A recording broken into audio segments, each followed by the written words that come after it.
राजेश पिछले शनिवार को अपने घर गए थे, लेकिन तेज बुखार के कारण वह सोमवार को वापस नहीं लौटे। आज का पूरा दिन उन्होंने मेरे साथ गुजारने का वादा किया था। अपने जन्मदिन पर उनसे न मिलकर मेरा मन सचमुच बहुत दुखी होता। राजेश को अपने प्रेमी के रूप में स्वीकार किए मुझे करीब 2 साल बीत चुके हैं। उनके दोनों बेटों सोनू और मोनू व पत्नी सरोज से आज मैं पहली बार मिलूंगी। राजेश के घर जाने से एक दिन पहले हमारे बीच जो वार्तालाप हुआ था वह रास्ते भर मेरे जेहन में गूंजता रहा।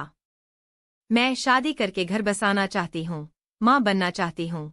उनकी बाहों के घेरे में कैद होने के बाद मैंने भावुक स्वर में अपने दिल की इच्छा उनसे जाहिर की थी।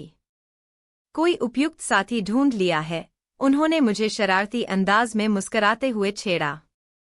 उनकी छाती पर बनावटी गुस्से में कुछ घूंसे मारने के बाद मैंने जवाब दिया, मैं तुम्हारे साथ घर बसाने की बात कर रही हूँ।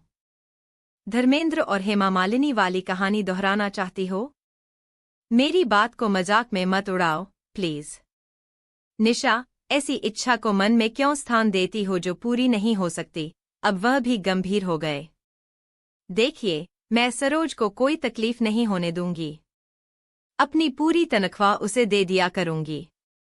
मैं अपना सारा बैंक बैलेंस बच्चों के नाम कर दूंगी।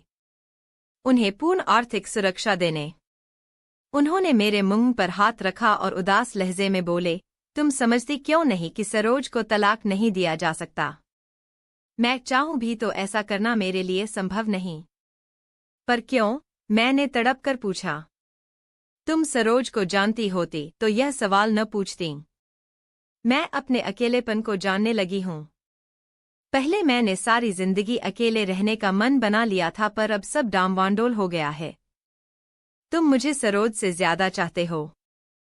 हाँ, उन्होंने बेझिझक जवाब दिया था। तब उसे छोड़कर तुम मेरे हो जाओ। उनकी छाती से लिपटकर मैंने अपनी इच्छा दोहरा दी।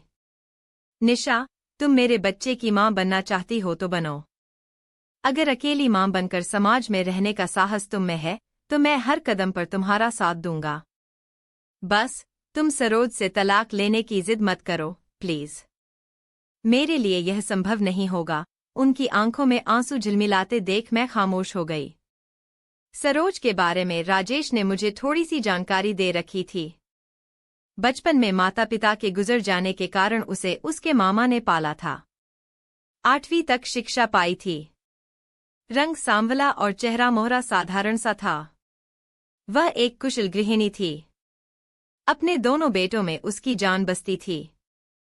घर गृहस्थी के संचालन को लेकर राजेश ने उसके प्रति कभी कोई शिकायत मुंह से नहीं निकाली थी। सरोज से मुलाकात करने का यह अवसर चूकना मुझे उचित नहीं लगा। इसलिए उनके घर जाने का निर्णय लेने में मुझे ज्यादा कठिनाई नहीं हुई। राजेश इनकार न कर दें, इसलिए मैंने उन्हें अपने आने की कोई खबर फोन से नहीं दी थी। उस कस्बे में उनका घर ढूंढने में मुझे कोई दिक्कत नहीं हुई। उस एक मंजिला साधारण से घर के बरामदे में बैठकर मैंने उन्हें अखबार पढ़ते पाया।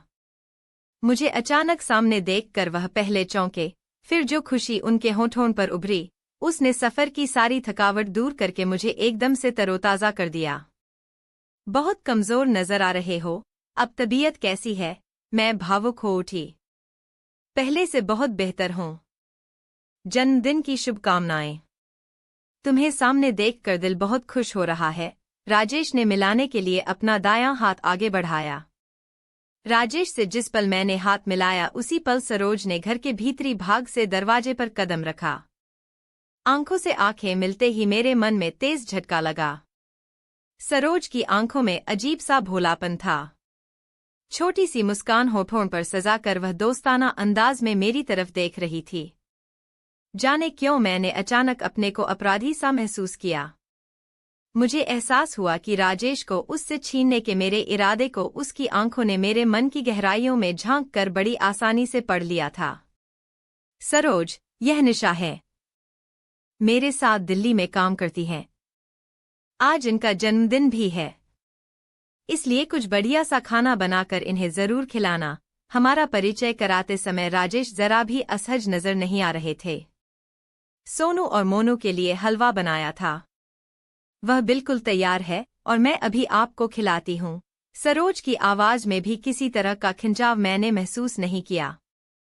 Thank you. अपने मन की बेचैनी के कारण मैं कुछ और ज्यादा नहीं कह पाई।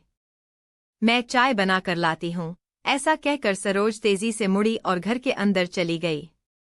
राजेश के सामने बैठकर मैं उनसे उनकी बीमारी का ब्यौरा पूछने लगी। फिर उन्होंने ऑफिस के समाचार मुझसे पूछे। यूं हल्के फुल्के अंदाज में वार्तालाप करते हुए मैं सरोज की आंखों को भुला पाने में असमर्थ हो रही थी। अचानक राजेश ने पूछा, निशा, क्या तुम सरोज से अपने और मेरे प्रेम संबंध को लेकर बातें करने का निश्चय करके यहाँ आई हो? एकदम से जवाब न देकर मैंने सवाल किया, क्या तुमने कभी उसे मेरे बारे में बताया है? कभी नहीं। मुझे लगता है कि वह हमारे प्रेम के बारे में जानती है। कुछ देर खामोश रहने के बाद मैंने अपना फैसला राजेश को बता दिया। तुम्हें एतराज नहीं हो तो मैं सरोज से खुलकर बातें करना चाहूंगी। आगे की जिंदगी तुमसे दूर रहकर गुजारने को अब मेरा दिल तैयार नहीं है। मैं इस मामले में कुछ नहीं कहूंगा। अब तुम हाथ मुंह धोकर फ्रेश हो जाओ। सरोज चाय लाती ही होगी। राजेश के पुकारने पर सोनू और मोनू दोनों भागते हुए बाहर आए। दोनों बच्चे मुझे स्मार्ट और शरारती लगे। मैं उनसे उनकी पढ़ाई व शौकों के बारे में बातें करते हुए घर के भीतर चली गई। घर बहुत करीने से सजा हुआ था। सरोज के सुघड़ गृहिणी होने की छाप हर तरफ नजर आ रही थी।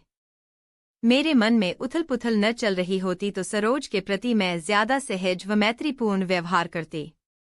वह मेरे साथ बड़े अपनेपन से पेश आ रही थी। उसने मेरी देखभाल और खातिर में जरा भी कमी नहीं की। उसकी बातचीत का बड़ा भाग सोनू और मोनू से जुड़ा था। उनकी शरारतों, खूबियों और कमियों की चर्चा करते हुए उसकी जबान जरा नहीं थकी।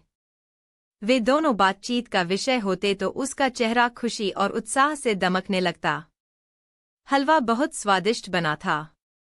साथ साथ चाय पीने के बाद सरोज दोपहर के खाने की तैयारी करने रसोई में चली गई। सरोज के व्यवहार से तो अब ऐसा नहीं लगता है कि उसे तुम्हारे और मेरे प्रेम संबंध की जानकारी नहीं है। मैंने अपनी राय राजेश को बता दी।